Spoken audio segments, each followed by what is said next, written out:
don't mind me. I'm just a disgruntled old hag, right? Come on, relax. I'm sure my bark's worse than my bite. Huh? Citlali. Wait, you're Citlali? You're Granny Eatstly? Yes, Granny Eatstly. But emphasis on Eatstly, not Granny. You must know this trope from light novels, surely. They use it all the time. The young man who's actually the oldest person in the room. The girl next door who turns out to be a seasoned veteran. The wise sage who looks like a little kid. Oh, wipe that look off your face! You've seriously never seen an older lady that doesn't look her age? Okay, well, don't go thinking it's a trick either. See? I'm barely wearing any makeup. Did I forget to mention, she's called Granny, but she's actually pretty young. It was an honest mistake. I guess we've just gotten used to it. I'm sorry. So, how old are you actually? What? How dare you? Don't you know it's rude to ask a lady her age? Paimon really didn't mean to offend you, it's just that your case seems really unique. Oh, Paimon just wanted to apologize, but now she's putting more and more of her foot in her mouth. Really, Paimon just got a little mad since we thought, well, you were gonna leave us out to dry. It was my idea to invite you here, Citlali. So if you're upset, you can just take it out on me. All right. I was only joking. I didn't mean to chastise anyone. There's really no need to take all this so seriously. If anything, I'm gonna feel awkward if we keep this going. I received Kenichi's letter and was planning to attend this meeting. Since I had already decided to come, I figured there was no need to draft a reply that simply said, "Understood." Besides, just showing up is the most important part, no? But, of course, it's also natural for people to get held up by one thing or another as they're trying to leave the house. It certainly was a bit awkward to see that everyone else had arrived before me. At first, I was thinking of quietly sneaking over, but since you were already here waiting for me, I started to think about how I should phrase my apology, only to hear you all talking smack about me. Anyway, that's the whole story. Honestly, it's not like I owed you an explanation anyway.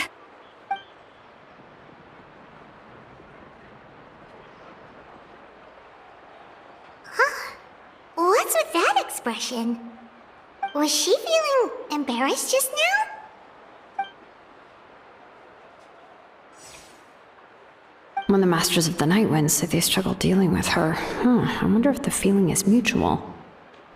She seems to be pretty awkward herself. Everything she does and says seems a little forced. Anyway, Shilonen, I heard that you require my help in crafting an ancient name. Correct. The situation isn't like anything we've handled before. Let me explain. I see. So Mawika has asked you to forge an ancient name for an Outlander. Well, that would be a first. And you've also heard all about Auroron. I must say, he's always been a good kid. I can't see him joining the Fatui of his own volition. He must have been coerced somehow. Yeah, that's why we came here to ask you. We'll help bring Auroron back if you help us solve the problems of forging the ancient name. What do you think? I suppose I'll just call you Traveler for now. Traveler, come here. Let me take a good look at you.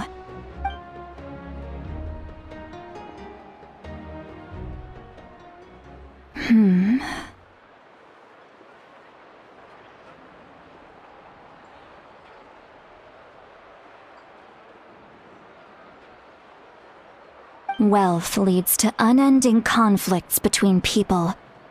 Yet you alone transcend the value of gold. Baleful thunder, and wrathful waves bring terror to mortal hearts. Yet, again and again, you've braved them to find new worlds. O weary yet free soul, even the most verdant leaf in the forest will pray for your happiness and safe passage. Those are all the things that I could see in you. You've experienced far more than even most mortals could dream of. You possess the heart of a sincere hero, along with the conviction to lift a torch above your head and walk headlong into the night. Huh? Don't move. There's something here. Huh? What thing? Don't scare Paimon. Is the traveler gonna be okay? Ah, shoo! That should do it. You've just returned from the Night Kingdom, so some fragments of souls were still stuck to your body. No need to worry. I've just cleared out the last of them. Isn't that kinda like having part of a ghost come back with you? It's nothing as serious as that. If left unattended, the most it could do is stir up some chaos in your mind, and generally worsen your mood. Well, in that case, better to get rid of them. It was nothing. Shilonen, let's follow your proposal. Once you've brought Auroran back, I'll take you to see the Lord of the Night. The Lord of the Night? But don't we need to talk to the Wyab of the tribes? Something this important is beyond their jurisdiction. Only the Lord of the Night can decide whether we can grant an ancient name to one who does not hail from our lands. The Lord of the Night is an ancient entity that rules over the entire Night Kingdom, constantly borrowing the power of the sacred flame to combat corrosion from the abyss. Oh, so you're basically saying it's even more powerful than the Wyab of the tribes. Well, that sort of makes sense, being the lord of the entire Night Kingdom and all. Not exactly. It's not so much that one's more powerful than the other. But never mind. That's not important. It would take too much time to explain. Just listen carefully to what I'm about to tell you. The Lord of the Night is currently in a deep slumber, and we can only communicate with its consciousness while in a trance. In other words, in a dream. But I will need to prepare a few more things if we are to hold a ceremony to achieve the state of the trance. I'll make a list. Can any of you get everything for me? I can go. It'll probably be a long list, so better leave it to someone who knows all the local vendors. Sounds good. Then we'll go with Citlali to track down Auroran. Phew, the Fatui are nothing to scoff at, so please, be careful during your investigation. If you need any help, just come find me. Yep, we'll be sure to play it safe.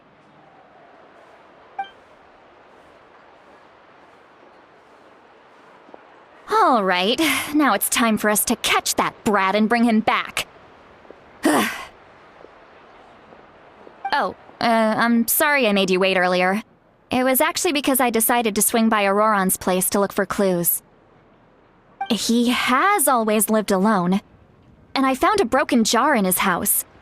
There was also something off about his phlogiston aphids, which I assume is because their keeper has been gone for quite some time.